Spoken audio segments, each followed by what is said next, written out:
Você já deve ter ouvido falar do Evangelho de Judas, ou talvez não, e se for esse o caso, provavelmente está achando bem estranha essa ideia, né? Um evangelho associado ao vilão da história, por assim dizer, ali dos evangelhos mais convencionais que a gente conhece, né? Dos evangelhos canônicos. Mas existe sim, de fato, um texto antigo chamado Evangelho de Judas, que já era conhecido, inclusive, pelas primeiras gerações de cristãos. Esse texto foi encontrado numa caverna no Egito em 1978, mas ficou praticamente desconhecido até 2004, que foi quando um pesquisador suíço apresentou um estudo sobre ele em Paris. Nesse meio tempo, o manuscrito que tinha o Evangelho de Judas passou pelas mãos de vários antiquários, né, de vendedores ali, mercadores de antiguidades, que tentaram desenrolar esse documento à força. Originalmente ele estava deformado, né, e tinha sido endurecido pelas condições ali do tempo, e esses mercadores tentaram desenrolar isso à força, aplicando, por exemplo, pressão, congelando e descongelando esse objeto, né? E isso acabou resultando em pelo menos 10%, talvez até 15% do texto sendo completamente perdido para sempre. Vale dizer também que o Evangelho de Judas, que era inédito até então, estava presente num volume, né, uma mesma coleção de textos que trazia outros textos, 3 textos, que a gente já conhecia por outros manuscritos que já tinham sido encontrados. Né? Esses textos eram a carta de Pedro a Filipe, o primeiro Apocalipse de Tiago e um texto chamado o livro de Alógenes, ou o livro do estrangeiro, ou o livro do estranho. Todos esses textos estavam escritos em copta, que é uma forma tardia da língua egípcia, sobre a qual eu já falei, inclusive, num vídeo aqui no canal, mas originalmente esses textos tinham sido escritos em grego. E o manuscrito em si foi datado do 3º ou 4º século depois de Cristo, só que como eu já mencionei no início, né, tem um autor cristão antigo do 2º século, que é o Irineu de Lyon, que já falava sobre e contra esse evangelho, né, o evangelho de Judas, que circulava entre pessoas que ele chama de gnósticos. Então, se de fato esse documento que foi encontrado for o mesmo evangelho de Judas que o Irineu de Lyon conhecia, então esse texto dataria ali de 150 até antes disso. Agora, beleza, né? Mas qual que é o conteúdo exatamente do Evangelho de Judas?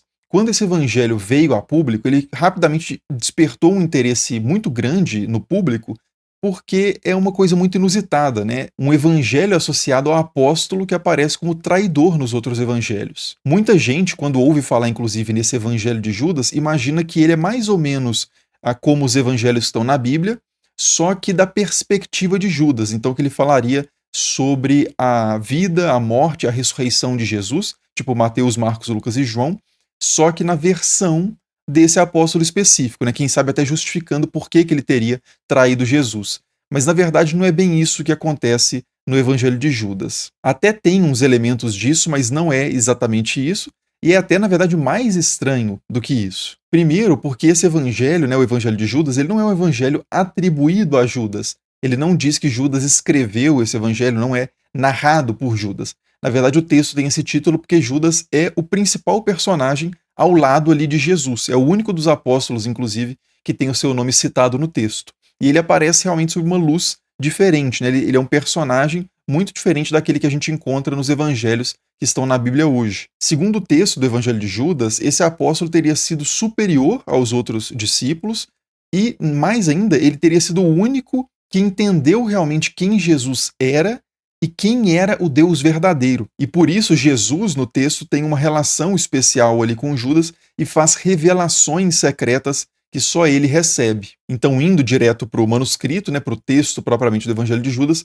vamos ver como que aparecem essas revelações secretas, né, que revelações são essas e como que se dá essa relação especial entre Jesus e Judas. Então o texto começa assim: a palavra secreta de revelação que Jesus disse a Judas Iscariotes no decorrer de 8 dias, 3 dias antes de celebrar a Páscoa. E de fato todo o conteúdo do texto acontece justamente nesses dias. Né? O texto não fala nada sobre o nascimento de Jesus, sobre a pregação pública dele, sobre os milagres, e nem sobre a crucificação e a ressurreição. O que ele fala é, na verdade, discurso que ele traz, né, são discursos de Jesus que teriam acontecido um pouco antes, né, alguns dias antes da traição propriamente de Jesus. Aqui a gente vai ver que essa traição é interpretada sobre outra ótica nesse manuscrito. Mas assim, basicamente o que importa mais no texto do Evangelho de Judas é o que Jesus diz secretamente para Judas sobre a sua origem, sobre a origem de Jesus, né, sobre a identidade de Jesus e sobre a missão de Jesus. E ele começa a falar sobre esses temas depois de uma cena bem curiosa logo no início do texto ali também, que é a seguinte: o texto diz: um dia ele, Jesus, né, estava na Judéia com seus discípulos e os encontrou sentados e reunidos, agindo conforme a piedade. Quando se aproximou de seus discípulos, enquanto estavam reunidos, sentados e dando graças pelo pão, ele riu. Mas os discípulos lhe disseram: Mestre, por que ris da nossa ação de graças? O que fizemos? Isso é o que é apropriado. E ele, Jesus, respondeu e lhes disse: Não estou rindo de vós. Não fazeis isto por vossa própria vontade. Ao contrário, é o vosso Deus quem receberá louvor através disso. E eles disseram, né, os discípulos disseram: Mestre, tu és o Filho de Deus. E Jesus lhes disse: Como me conheceis? Em verdade vos digo que nenhuma geração me conhecerá dentre o povo que está entre vós. Essa é uma resposta bem enigmática, né, como todo o evangelho de Judas no geral, mas a ideia parece ser basicamente de que Jesus, quando ele vê os discípulos agradecerem pelo pão, ele considera aquilo muito tolo e ri, porque ao fazerem isso eles estariam agradecendo ao Deus Criador. E o Deus Criador, na perspectiva desse texto, não é o Deus verdadeiro. Por isso que ele diz vosso Deus, né, o Deus de vocês, que é diferente do Deus dele, né, o Deus de Jesus. E essa distinção fica bem clara quando os apóstolos, depois de ouvirem isso, começam a se irritar com Jesus e a blasfemar, e aí Jesus diz o seguinte: o vosso Deus que está em vós e os seus poderes se irritaram juntamente com as vossas almas. Quem dentre vós for forte, traga à luz o ser humano perfeito e ponha-se diante de minha face. E ninguém consegue fazer isso, né? Seja lá exatamente o que é isso, mas ninguém consegue fazer isso, a não ser Judas, que é o discípulo mais improvável, né? Mas justamente Judas Iscariotes se põe diante de Jesus e diz: Eu sei quem tu és e de onde vieste. Tu vieste do Éon imortal de Barbelo e daquele que te enviou, cujo nome não sou digno de pronunciar. E o texto continua dizendo que Jesus, vendo que ele dizia coisas elevadas, né, que Judas dizia coisas elevadas, disse: Afasta-te deles, dos outros discípulos, e eu te revelarei os mistérios do reino. E é justamente a partir daí que começam alguns discursos de Jesus sobre os tais éons imortais, sobre a origem de tudo e sobre como que esse mundo não é a criação do Deus verdadeiro, mas sim de duas entidades muito inferiores e imperfeitas. E como que isso é explicado, né? Qual que é a teologia, basicamente, do Evangelho de Judas? Ou melhor, qual que é a cosmogonia? Como é que ele explica como é que o cosmos surgiu, como é que isso dá sentido às coisas que estão por aí, né? É que no Evangelho de Judas, Jesus se refere ao Deus verdadeiro como o grande espírito invisível, abre aspas, que nenhum olho de anjo viu e nenhum pensamento da mente compreendeu e que nunca foi chamado por nome nenhum, fecha aspas. E segundo esse texto, esse ser, né, que é o grande espírito invisível, que é o Deus verdadeiro, ele habita o éon infinito que existia antes de tudo. E éon, basicamente, nesse contexto, é uma espécie de dimensão divina, né, um coletivo de seres divinos. O significado varia entre os textos gnósticos, mas basicamente isso. E o grande espírito invisível, nesse éon infinito, em algum momento ele produz uma nuvem luminosa e a partir dessa nuvem ele chama à existência um primeiro ajudante que vai dar início à criação das coisas, né, não só do nosso mundo, mas das coisas mais antigas e mais puras, perfeitas, e esse primeiro ajudante é chamado de o auto-originado, ou aquele que gerou a si mesmo, que também é chamado no texto de Deus de luz. E desse ser, 4 outros seres são gerados, e por aí vai, né? Uma série de gerações vão passando, né, a existir, e um tal de El, que é uma figura que em outros textos gnósticos provavelmente equivale ao Elelet, que é um outro termo também recorrente. Esse El é gerado e ele produz 12 anjos, entre eles um anjo que exala fogo pela face e tem a aparência coberta de sangue. E essa criatura, né, bem aterradora, assim, sinistra, é chamada de Nebró, que significa rebelde, e segundo o texto ele também é conhecido por outras pessoas como Yaldabaoth, né, que é um nome que se repete em muitos textos gnósticos também. E da nuvem, dessa mesma nuvem que saiu esse Nebró, também saem outros anjos, entre eles um chamado Saclas, e esse Saclas diz o seguinte: façamos o homem à nossa imagem, conforme a nossa semelhança. E aí ele molda os primeiros humanos, né, Adão e Eva, a partir, imitando a imagem desses anjos, né, desses seres que são emanações tardias, né, imperfeitas e inferiores do Deus verdadeiro. Então, quem teria criado a humanidade, e não só a humanidade, mas o mundo palpável, né, imediato em que a gente vive, segundo a perspectiva desse texto, teriam sido seres inferiores e não o Deus verdadeiro. Então, a nossa realidade não é a mesma realidade, a mesma dimensão do Deus verdadeiro, né? Mas a realidade de Jesus é. E é isso que Judas tinha dito para Jesus lá no início desse texto, né? Ele diz: Eu sei quem tu és e de onde vieste. Tu vieste do Éon imortal de Barbelo e daquele que te enviou, cujo nome não sou digno de pronunciar. Então, Barbelo, que é um outro nome recorrente nos textos gnósticos, é provavelmente equivalente ao que nesse texto é chamado de a primeira nuvem luminosa, né, a partir de onde sai o alto originado, e esse ser que enviou Jesus, cujo nome ele não é digno de pronunciar, é o grande espírito invisível que não foi conhecido por nenhum nome. Então a situação seria essa, né, de que as pessoas estariam perdidas numa realidade inferior, e a missão de Jesus seria resgatar as pessoas dessa realidade inferior, pelo menos parte das pessoas, para que elas voltassem à essência inicial, né, ao ser primeiro, único, perfeito, que é o Deus verdadeiro, que é o seu Pai mesmo, e não Saklas, que é quem as pessoas acham que é o Deus verdadeiro, mas é só uma entidade inferior criadora. E a missão de Judas, nesse esquema todo também, né, Judas teria uma missão específica, que segundo o texto seria fazer um sacrifício superior ao que os outros apóstolos faziam. Como assim, né? É que no final desse evangelho, Jesus diz o seguinte: Em verdade te digo, Judas, aqueles que oferecem sacrifício a Saklas, e aí tem uma lacuna no texto, tudo o que é mal, mas tu superarás a todos, pois sacrificarás o ser humano que me carrega. Em outras palavras, o ato de entregar Jesus para ser executado, né, ou mais precisamente, de entregar o humano que carrega Jesus, ou seja, o aspecto material, não propriamente divino de Jesus, para ser executado, é visto como um sacrifício adequado e alinhado à vontade do Deus verdadeiro, e é algo que dá início à obra salvadora de Jesus e à derrota dos poderes que regem o mundo inferior, que é o nosso mundo. E esse sacrifício feito por Judas, né, que Jesus explica para ele que essa traição, na verdade, é um sacrifício agradável, ela contrasta com as práticas de piedade dos apóstolos, com a ação de graças que eles estavam fazendo ali ao partir o pão, porque, na verdade, esse tipo de prática,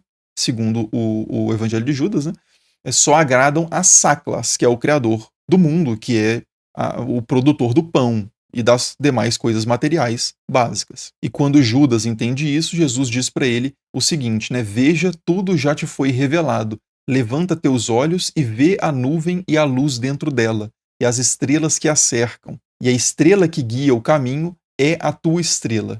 Então Judas levantou os olhos e viu a nuvem luminosa, e ele entrou nela. Os que estavam no chão ouviram uma voz que vinha da nuvem, dizendo, aí tem uma lacuna no texto, a grande geração, lacuna, imagem, lacuna, e lacuna. Né? Infelizmente o texto está cheio de lacunas nessa parte, provavelmente em razão dos esforços bem intencionados, mas totalmente desastrados dos antiquários que tentaram mexer nesse manuscrito antes dele chegar em mãos de profissionais mais especializados, mas de qualquer forma, mesmo nas partes em que o texto está completo, já é difícil entender o que de fato está sendo dito. Né? Por exemplo, nessa parte final mesmo, quando o texto diz que ele entrou na nuvem luminosa, quem que é ele? É Judas num sentido espiritual, como se ele tivesse sido acolhido pelo Deus verdadeiro ou coisa assim? Porque assim, certamente não é literal corporal, né, como se ele tivesse sido abduzido, porque Judas na sequência do texto vai até os sacerdotes e entrega Jesus e faz a traição barra sacrifício que era a missão dele. Ou então esse ele na passagem pode ser Jesus também. Eu acho que faz mais sentido essa interpretação, inclusive, que Jesus, divino, teria voltado a partir daí para o seu lugar de origem e deixado só o seu aspecto não divino, né, o humano que carregava Jesus, como diz o texto, para ser sacrificado na cruz. Enfim, mas na verdade então o texto todo é muito difícil de interpretar e também por outras razões, como por exemplo o fato de que é um texto voltado para uma comunidade baseada em segredos, né, em revelações particulares que não deveriam ser conhecidas e compreendidas por todos. Então pode ser que alguns leitores desse evangelho tivessem algumas chaves, né, que ajudassem esses caras a entenderem do que o autor está falando de fato, por trás das aparências do texto, por trás das imagens, das metáforas e alegorias do texto. Então, alguns membros ali dessa comunidade que produziu o texto e que lia esse texto tinham acesso a informações que ajudavam a decodificar, ler nas entrelinhas, né, preencher as lacunas que a gente não consegue fazer mais hoje. Mas seja como for, o fato é que esse texto é claramente uma composição de algum grupo gnóstico antigo, né? Talvez o que os historiadores chamam de Sete Anos, que era um grupo de cristãos com doutrinas bem particulares. O nome Sete Anos, né, não é 7 anos de tipo 6 anos, 7 anos, 8 anos. É 7 anos de Set, né, do nome próprio Set, porque remete à doutrina presente em textos desse grupo, que divide a humanidade em diferentes raças ou tipos, e entre elas está a descendência de Set, que é o arquétipo, né, o modelo espiritual associado ao terceiro filho de Adão, chamado Set, né? Tem Caim, Abel e Set. Mas o Set dos 7 anos não é especificamente o humano carnal terceiro filho de Adão, mas sim o seu modelo, o arquétipo dele, num plano mais puro, etc. E só essa descendência de Set, segundo os 7 anos, é que seria plenamente salva. Né? Existe um destino favorável também para outras figuras chamadas de psíquicos, mas o destino totalmente favorável, né? O retorno ao grande espírito invisível e tal, isso é restrito a grande geração, a geração perfeita. São vários títulos são usados para esse grupo de pessoas identificados como essa descendência de Sete. E esse é um tema, inclusive, que aparece em textos de outros grupos também, que também são chamados de gnósticos, como os valentinianos. Inclusive, na verdade, assim, mas vamos deixar essa discussão para outro vídeo, a divisão desses grupos de gnósticos e o que são os gnósticos exatamente é tema de muito debate entre os historiadores hoje. Mas continuando, né, em outros textos gnósticos também, outro tema que a gente encontra, que aparece no Evangelho de Judas e aparece em outros textos, é a questão das revelações feitas só para um ou poucos discípulos que são separados do grupo principal.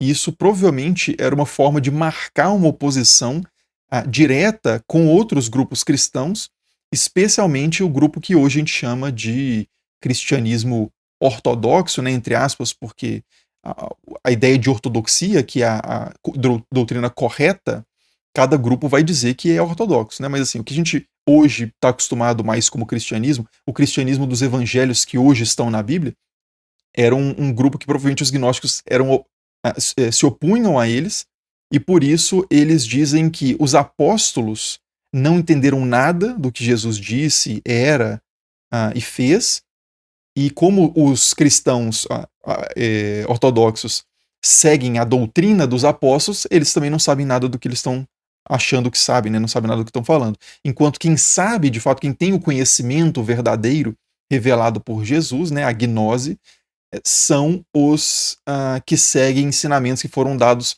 secretamente, por exemplo, para Maria Madalena, para Judas e outros personagens que protagonizam outros evangelhos apócrifos, né, extracanônicos, que não estão na Bíblia. Além disso, o tema da origem complexa, né, de todas as coisas a partir de um ser perfeito, que se desdobra em uma série de emanações cada vez mais distantes da perfeição, também é bem característico dos textos gnósticos, como, por exemplo, isso talvez se manifeste, se apresente da forma mais completa no Evangelho Secreto de João, o Apócrifon de João, e essa cosmogonia barra cosmologia, né, essa forma de compreender a origem do mundo e como o mundo funciona, conversa diretamente com correntes filosóficas platônicas, ou neoplatônicas, se preferir, que eram muito fortes nessa época, né? Mas vamos deixar esse tema para não complicar mais ainda a coisa aqui para outro vídeo, em que a gente pode abordar, por exemplo, o Evangelho Secreto de João e pegar também o Evangelho de Maria Madalena, que eu acabei de mencionar,